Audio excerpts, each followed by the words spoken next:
Welcome to Bag Work with a Twist. Today, I'm going to teach you about a workout called TENS.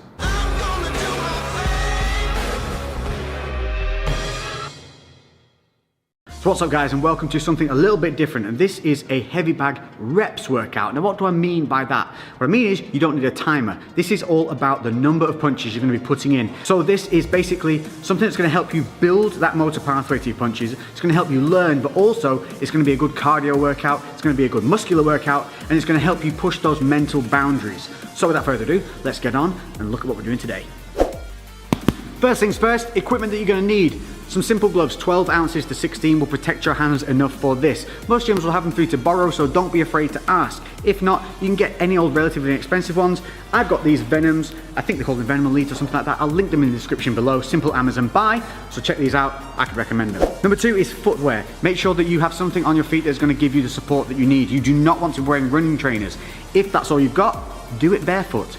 That's absolutely fine, but if you want to invest in something cheap and cheerful, which I've used and has lasted me a long time, some of these bad boys. So these are some relatively inexpensive Lonsdale boots. Again, I'll link them in the description. They cost around £30–35. The last pair I had lasted me literally 3 to 4 years. I can't remember what, because I had them that bloody long. So this is specifically a heavy bag routine, and I'm going to show you why. This may look like a relatively heavy bag, but if we give it a little shot, you can see how much movement there is in that bag. Now, because we're going to be doing punching in numbers, we need something that's going to offer some resistance. Enter Big Red. If we hit Big Red, it doesn't go anywhere, and that's exactly what we want. We want our punches to be landing nice and solidly and transferring all our energy into the bag. If the bag swings or moves or is too thin and we miss, that's when we risk hurting ourselves. So the workout itself, it's called TENS. What does that mean? It's simple. We're going to do punches building up to 10. It doesn't mean 10 punches, you're going to be doing much, much more. But we're going to go from 1 to 10. We're going to go from jabs to hooks to combinations. Now this isn't about time, this is about numbers. So if you get tired, you suck it up, you reset, and you just keep driving through. This is going to be great for pushing through those mental barriers.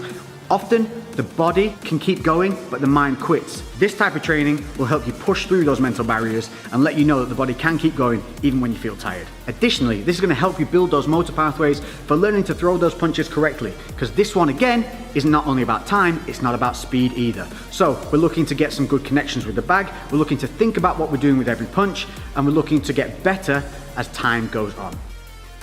So the way TENS works is simply this, it's numbers of punches. We're going to start on the left side, then move to the right side, so each one is done individually.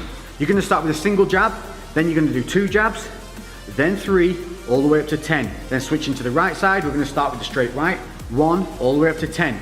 Then we go hook, hook, and then we go into the combinations of just 1, 2s. So you're going to be throwing a lot of punches here, but what I want you to do is reset with every single punch. I don't want you just throwing like this, nice and short and sharp. You want to be extending through with every punch, resetting every time. That's going to help you build those motor pathways and good habits, so that when you do the bag work that's free and timed and you're moving around, your natural instinct is going to be to throw that punch correctly and keeping that guarded hand up. Now, if you're new to the bag work, or you just need a little bit of a reminder, I'm constantly reminding myself to do things, that's the only way we learn. Let's just start with the foot placement and how we should be throwing these punches. So, taking a look at the feet. Front foot wants to be planted, back foot wants to be slightly elevated. We're going to be rotating our hips through the punches, and we drive through that back foot. So we want to avoid is leaving the floor at any time. A lot of people have a tendency to jump whilst punching. So we want to stay planted, we're going to roll through. I'm right-handed, so my left side is my lead side. If you happen to be southpaw, obviously your right side would be your lead side, and that would be your lead leg. But for me, left leg is a lead leg. From here, I'm going to keep my hands up high, keeping my guard, and you can see my left shoulder is further forward than my right shoulder. So we're not standing square on. From here, what we're going to do is we're going to throw the punch out, we're going to roll the hips through, we're going to keep this right hand up, and then we're going to return back in a straight line to the chin. These are the mechanics that we want to start building in and making a good habit. So I'm making sure that I maintain my distance, because at this point I'm probably a little bit tired. So just making sure that distance stays and I'm not stepped in too close. At any point, if you do step in too close, just reset and stand back out. It should go something like this. 1, 2.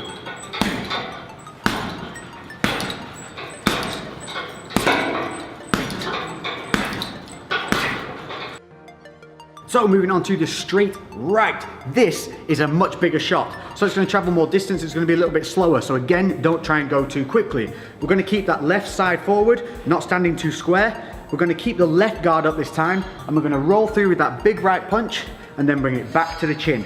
So like I said, this is going to be slower, it has to travel further. I really want to roll my hips through, driving off that back leg. So, the right one, keeping that distance, making sure that you've got that range, coming through, bang, bringing that left hand up to guard. So as you come through, get in the habit of just popping that left hand up. So when we're throwing them in multiples, slow it down, make it count.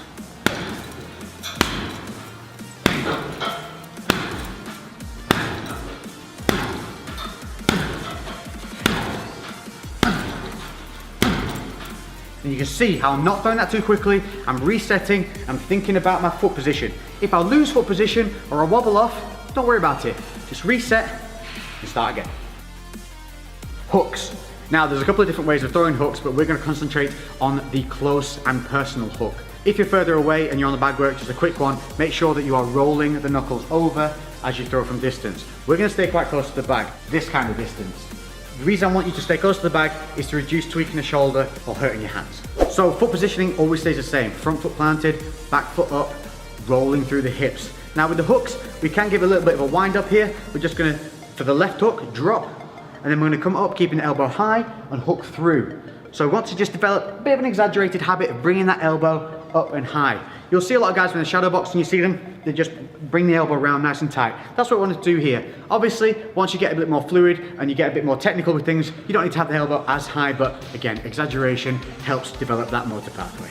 With the hook, I also want you to stay at head height. What a lot of people do here is they have the habit of hitting at around about the neck, because it's just a little bit lazy. As you get tired, the hands will drop. So try and focus on a point on the bag that is head height. From there, you're just going to roll in, boom, hit that punch. As soon as it lands, you're going to bring it back to the chin. And remember, we want to whip through with the hips. So give it a real nice little and spin on that back foot, really drive through, push the hips all the way around. Again, slow it down, make them singular punches, resetting defenses each time.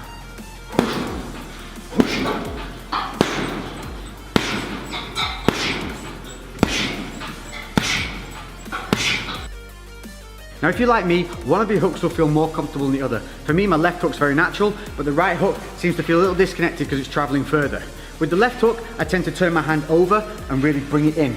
With the right, I tend to like to punch up close with the hand like this rather than this. So I'll come in with the right hook like so. For me, it just connects better and it feels more natural. But if keeping the hand turned over feels good to you, that's going to help you keep the elbow up. So whichever way you do it, just think about remembering to keep that elbow nice and high, keeping the other side guarded, as always, to keep the elbow nice and high. Noticing as I throw the right, the left comes up to guard that counter punch side.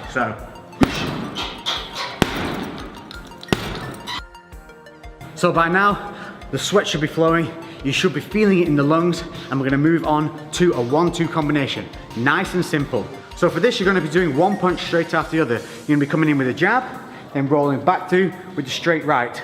So you'll have seen this often, a lot of people do it on pads and with the mitts, but what we don't want to start doing is those habits of bringing the hands down and rolling them under, or starting to stunt our punches. So again, slow it down, really reach, pop, pop, reset, pop, pop, reset. Now we're going to be going 1-2 counts as 1 rep. To stop with confusion of the numbers, simply count your right punch. So with every 1-2, this is going to count as 1, so it'll be 1, 2, 1, 2, 3, 4, 5, 3.